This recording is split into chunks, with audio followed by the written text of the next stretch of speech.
Okay, so we're going to can a little bit of chicken. I have already cleaned my chicken.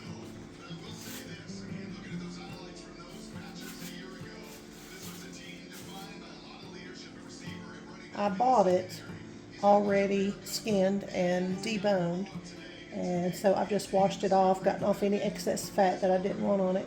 So now I'm just going to cut it up and cold pack it into my jars.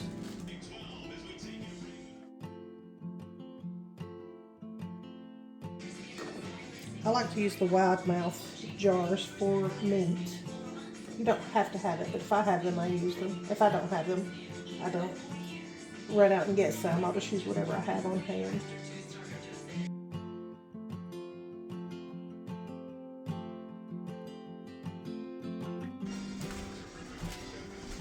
So you can see I've got about an inch up above that meat.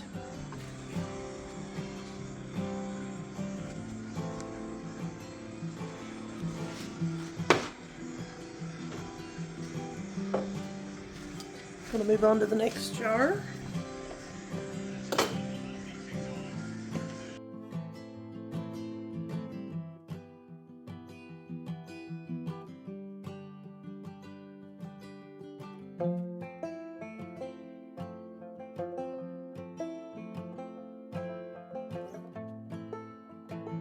Okay, so I ended up with 3 jars. And that's okay because I'm getting ready to buy some bulk chicken before too much longer and can a whole bunch of it. But I just didn't want this to go to waste, and I get tired of freezing it and it getting freezer burn and then having to throw it out. So it will last a lot longer like this. You can put a little bit of seasoning in it if you want. I'm just putting a little bit of sea salt in mine.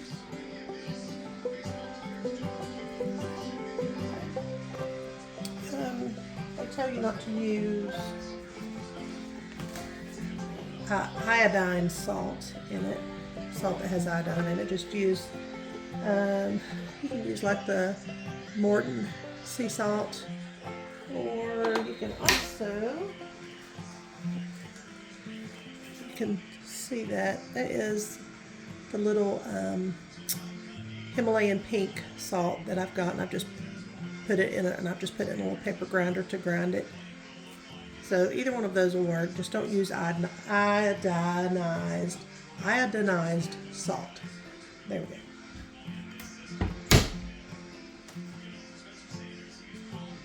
You can also put a little bit of pepper or any other spices that you want at this point.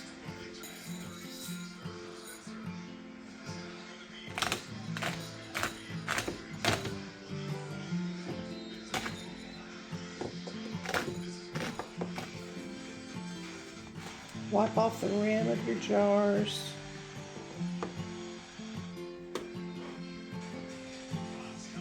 With just a little bit of white vinegar.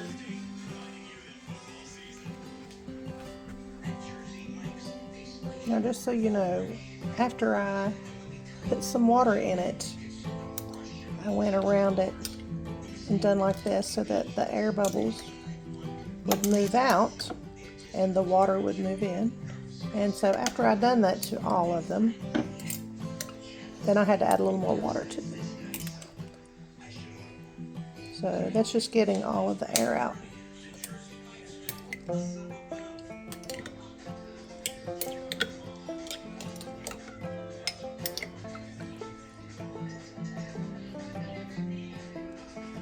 And so if the level goes down, you'll need to add a little more water to it.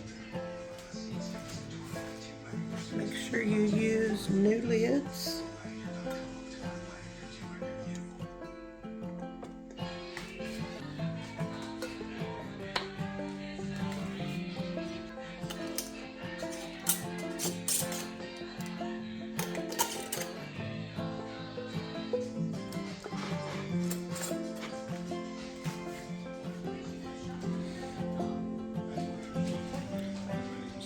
Add some water. About 2 quarts, I think, is what it takes. little splash of white vinegar. This is to keep the hard water from making places on your jars. There's in there.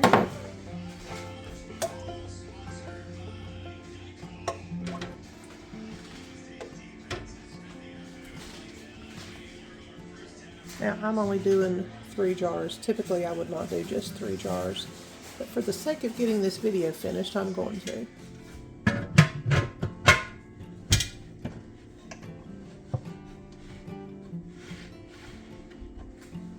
Just put the lid on and turn it on high.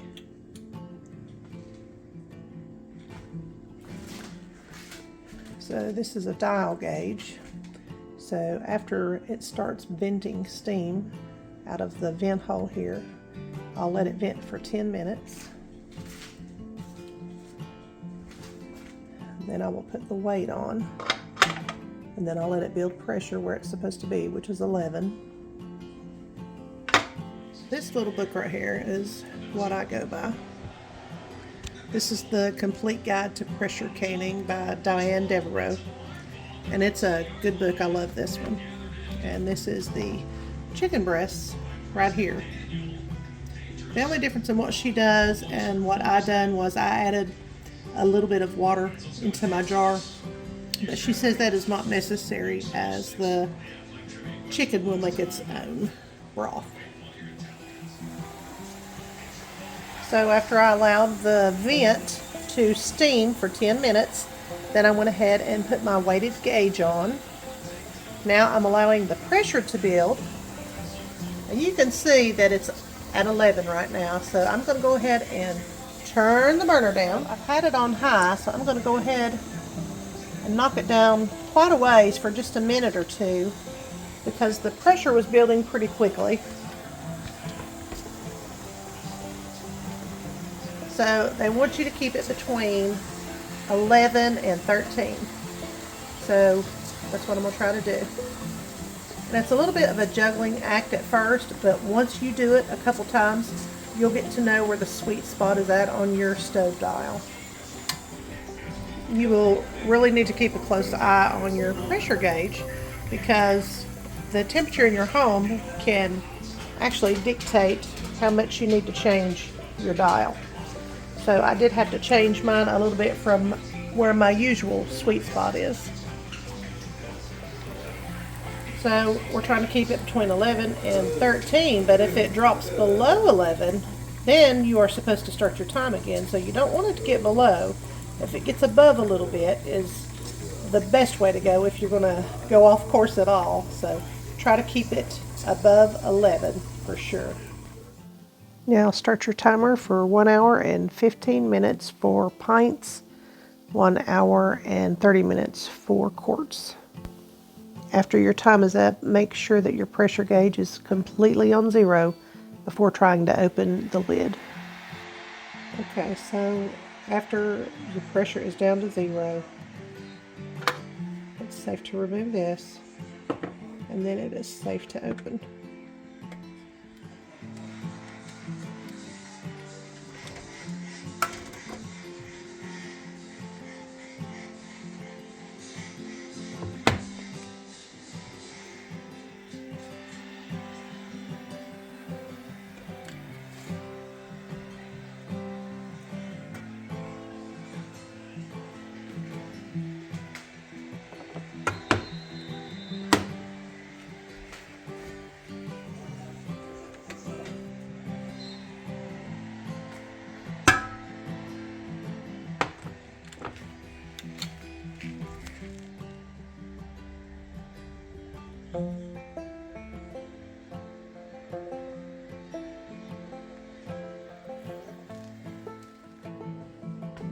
Good morning.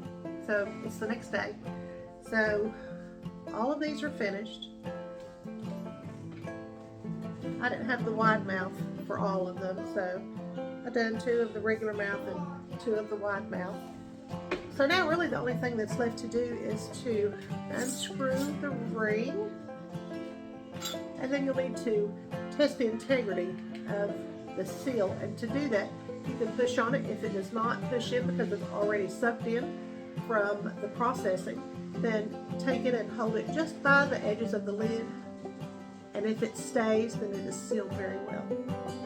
And after you've done all of the jars like that, then you'll just need to get a wet cloth and wipe off any of the residue that may have spilled out during processing. Put a date and what it is.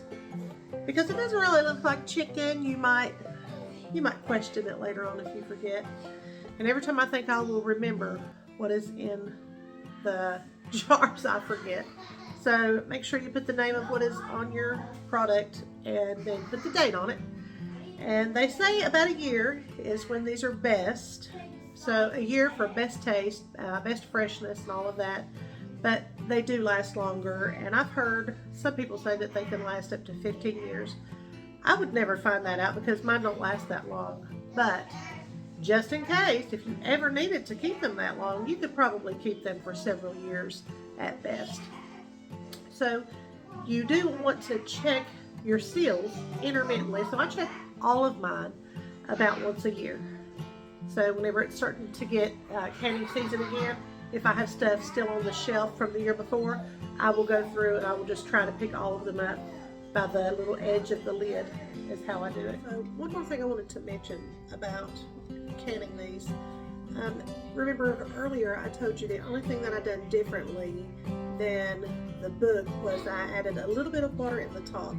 Now if you pack your chicken in there real good, you're not going to have a whole lot of room left at the top, but you will have about maybe a ½ inch once you get it packed in there really good. And so I literally add just a little bit of water. That way whenever you're finished canning, your liquid and your chicken all come to the very top of the jar. So when you don't do that, your chicken will shrink down as it makes its liquid. And so whenever you're finished processing it, it comes down to right about here. And it's just it just doesn't look as good on the shelf, so to speak. So it's a little more aesthetically pleasing to add just a little smidge of water. Anyway, just wanted to throw that in there, you all. And that's it, folks. You just canned some chicken. Congratulations. I hope you all really try it. You all have a great day. God bless you.